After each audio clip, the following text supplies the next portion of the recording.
lives by the beautiful forest, and a Showalter would be one who lives on the forested floodplain. Each of the three meanings has some merit and some shortfall. I think that the first, the shown, has more merit, and if you're interested in all of that, you can see me later. I'm not going to get into that here. So, in my opinion, a Showalter or Showalter is a person who lives by the forest that was spared from cutting in order to keep its resources for the wealthy people, but probably was settled on anyway illegally by the poor people who had nowhere else to go. That may have been our ancestors. Our written story starts in the year 1566. And I first want to show you the outline of generations that we're going to cover here, starting with Hans Showalter on the lower left, working clockwise around to Daniel. I don't know if you can see the dates and so forth. Observe the little flags that are by their names. That indicates what country or countries they lived in, each one. We're going to start with Hans Showalter. There's a question mark by his name because we're not sure if he's related or not to the rest. But from there on, it's a line of good historic connections. 1566, so how long ago was that? Well, do the math, it's about 450 years ago. That's kind of a long time. That falls somewhere between Christopher Columbus discovering the New World and the founding of Jamestown, the first English colony in the New World. 1566, William Shakespeare was a 2-year-old, toddling along the Avon River and babbling in baby English. The English language would never be the same once he grew up. Our dial is now going to point to Hans Showalter, 1566. We're in Switzerland. This is a picture from satellite. And if you see about in the middle of Europe, the white, that would be the white Alps Mountains. And just above that, in this little area here, is where we're going. Within Switzerland, we're talking about the northern part. I have another map there with the country names on it. And then a map of Switzerland. The northern part between the mountains, but not really in the mountains. We have the Alps Mountains taking up half the country to the south and east. We have the Jura up to the west and north. The Black Forest above that in the further north. This area is called the Mittelland, the Middle Land, or the Swiss Plateau. It's the hill and valley part of Switzerland. Right in the center of the German-speaking part of Switzerland. Right in the German-Swiss language, German-Swiss culture, we're going to a little village called Strengelbach, and you're going to hear that name quite a bit. In the year 1566, let's imagine that we're entering the village of Strengelbach, as these three Showalters did a few years ago, entering from the south. I wonder if this could be the Showalter homestead. I claimed it for us while we were there, only to find out later it was on the wrong end of town. But this is very typically Swiss. You have under one roof the house and the barn. And so I imagine knocking on the door of this house and asking if any Showalters live around here. Nope, we're told we're at the wrong end of the village. Hans Showalter, though, lives by the road to St. Ulrichs at the north end of the village. And today he happens to be paying his taxes, of all things. So let's just sort of imagine this scene. Now, if you're thinking about a Form 1040 and a W-2 and some 1099s, and at the evening mailing a tax return to the Swiss IRS, nah, not quite. It's not quite the right image. The written record tells us that, and here I quote from the oldest mention of a Showalter anywhere in the world. Oops, now wasn't the right place. In 1566, Hans Showalter of Strengelbach village paid a tax consisting of 18 bushels grain for his 7-acre field. This field lay between the Vicar River and the pastures. He also paid 8 bushels of grain for his 4-acre field. This field was across from Zofingen City's pond and next to the beautiful hillock called Schurenbuhl. Finally, he paid 3 silver coins for his own pond, which is between the forest and the road to Bern, just above the Schleife clearing. End of quote. This account of Hans Schonwalder and his tax is fascinating because it pinpoints, along with the help from this old map of Strengelbach, where Strengelbach is here, but south is on the top and north is at the bottom. I had to turn it upside down to make sense out of it. The fields were, again, across the river from Zofingen, city of Zofingen. Now I'm working backwards, that would be on this side.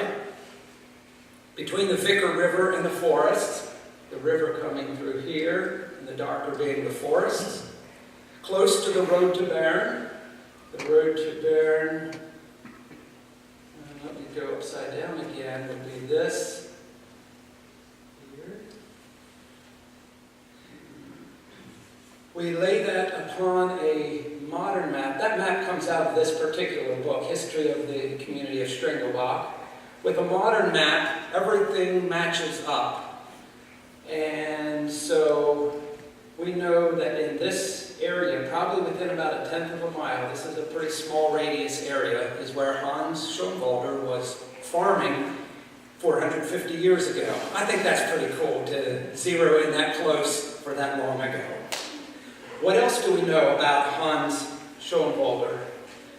Basically nothing, except that we know plenty about the time and the place where he lived, thanks to Heinrich Fehr.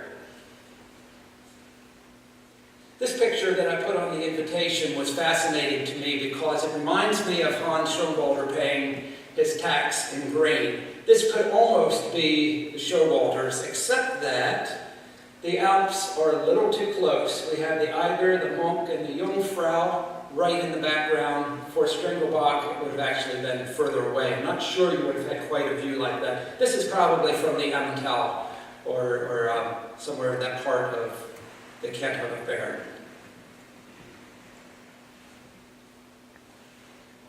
More pictures of Strengelbach and some current fields just slightly north of where Hans farmed.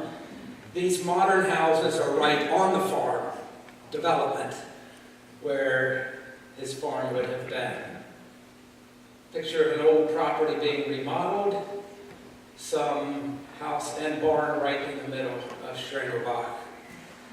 The village of Strengelbach in 1566 consisted of 18 families. They farmed the surrounding fields.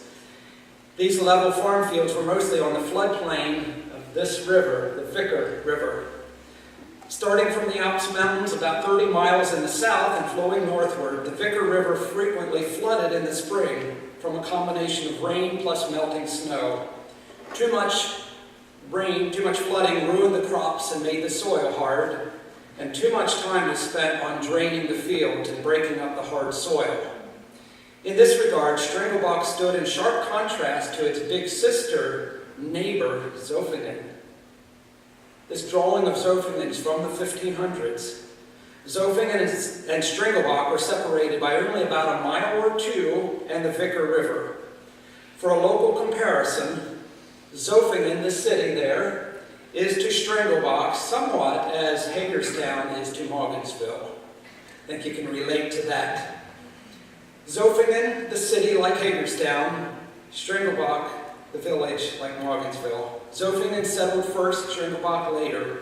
Zofingen had the better location, the better land. Strengelbach was struggling on a floodplain. Zofingen had 2 walls, you can see them, and a moat for protection, while Strengelbach had neither a wall nor a moat. The people of Zofingen lived in relative security, while those in Strengelbach were vulnerable to the robbers that lived in the forests nearby. Even when the Vicker River was channelized, if you remember from the scene a little bit before, the Swiss people say the river was corrected. We say it was channelized. Strengelbach still remained a small village of economically challenged farm families. Both the city of Zofingen and the village of Strengelbach are significant in Showalter history. The Showalters lived and farmed in Strengelbach, they went to church in Zofingen.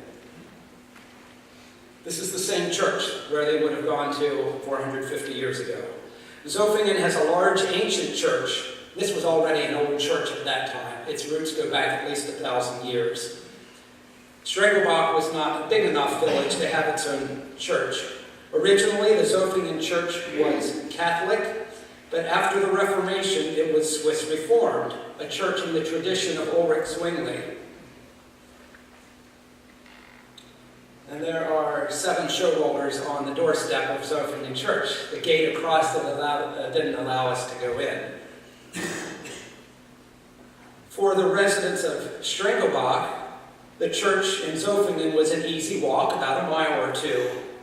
The Zofingen Church was the place for Sunday services, infant baptisms, and marriages. In the very decade following Hans and his tax, the Zofingen Church started to keep a baptism register and a marriage register. And so we looked to that for more clues of what our ancestors were doing. The Zofingen Church Baptism Register reports that in 1573, Sylvester Showalter and his first wife Barbelin, Strengelbach residents, had a child baptized at the Zofingen Church. This child was the first of 8 children of Sylvester's to be baptized there. Now, we don't know the relationship between Hans and Sylvester. That's why I have the line there and the question mark.